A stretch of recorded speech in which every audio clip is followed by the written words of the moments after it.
बिस्मिल्लाहिर्रहमानिर्रहीम अस्सलाम वालेकुम students. Second year computer science की न्यू वीडियो के साथ हाजिर हैं स्टूडेंट्स। इस वीडियो के अंदर हम चैप्टर नंबर 6 फंक्शंस की लैब एक्टिविटी नंबर 3 को सॉल्व करेंगे। क्वेश्चन आप देख सकते हैं कि हमने इस क्वेश्चन के अंदर एक प्रोग्राम बनाना है जिसके अंदर एक फंक्शन हो जिसका नाम रेक्टेंगल हो और उस फंक्शन ने दो वैल्यूज़ लेंथ एंड विड्थ की कीबोर्ड से रीड करनी है और रेक्टेंगल का एरिया फाइंड करके देना है।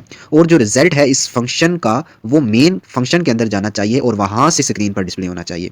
तो प्रोग्राम आप मेरे सामने देख सकते हैं कि हमने यहाँ इसके अंदर एक थर्ड लाइन पे आप देख सकते हैं कि हमने एक फंक्शन क्रिएट कर लिया है जिसकी रिटर्न टाइप इंटीजर रखी है और फंक्शन का नाम हमने रेक्टेंगल रखा है।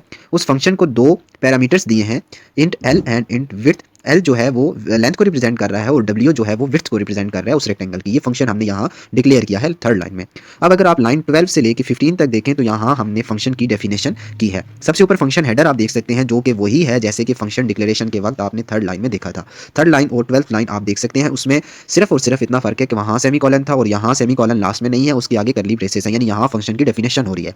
अब फंक्शन की डेफिनेशन के अंदर हमने सिर्फ इतना काम किया है कि जो यूज़र से लेंथ हम मेन से रीड करेंगे और जो विड्थ यूज़र से रीड करेंगे दोनों को मल्टीप्लाई किया है एल मल्टीप्लाई डब्ल्यू और उसका आंसर एक न्यू वेरिएबल जेड के अंदर स्टोर कर दिया है।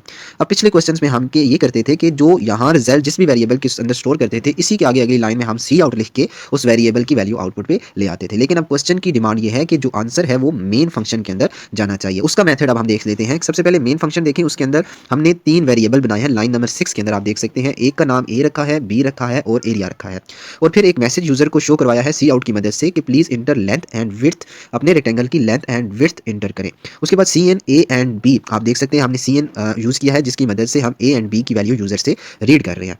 जब यूजर ए एंड बी की वैल्यू दे रहा है तो उसके बाद हमने रेक्टेंगल का जो फंक्शन था उसको कॉल किया है। अब आप देख सकते हैं रेक्टेंगल लाइन नंबर आप 9 के अंदर आ जाएं तो रेक्टेंगल और उसके आगे हमने ए एंड बी जो यूजर से दो वैल्यूज रीड कर रहे थे वो ऐसा पैरामीटर हमने ऐसा आर्गूमेंट इस फंक्शन को पास की है। अगर आप गौर से देखें तो ए की जो वैल्यू यूजर आउटपुट स्क्रीन पे 6 दे रहा है वो ए की वैल्यू ऐसा आर्गूमेंट रेक्टेंगल फंक्शन में जाके एल की वैल्यू एल को असाइन हो जाएगी और बी की जो वैल्यू यूजर दे रहा है 7 वो जाके डब्ल्यू को असाइन हो जाएगी। इस फंक्शन को हम कॉल जो फंक्शन कर रहे हैं इसको इसका आंसर हम एरिया के न्यू वेरिएबल जो हमने बनाया होगा उसके अंदर स्टोर कर रहे हैं।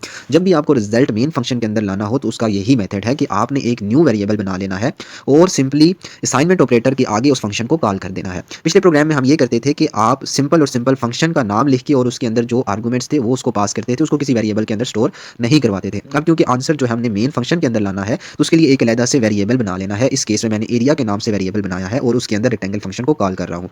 अब ये होगा कि जैसे ही रेक्टेंगल फंक्शन कॉल होगा इसमें एल मल्टीप्लाई डब्ल्यू जो भी होगा उसका आंसर वो जेड को साइन होगा और ये जो जेड को साइन हुआ वो आंसर होगा वो यहाँ एरिया को असाइन हो जाएगा। अब हमने लाना है एरिया की वैल्यू आउटपुट पर। उसकी आप देख सकते हैं कि उसके लिए हमने यूज़ किया है see out area of rectangle. Double course के अंदर एक यूज़र को मैसेज दिखाया है कि आपने जो हमें लेंथ एंड विड्थ दिया उसका एरिया जो है उसको आउटपुट पे हम ला रहे हैं। तो एरिया की वैल्यू के लिए हमने लाइन नंबर 10 के अंदर सी आउट स्टेटमेंट एरिया आउटपुट पे हम ला रहे हैं।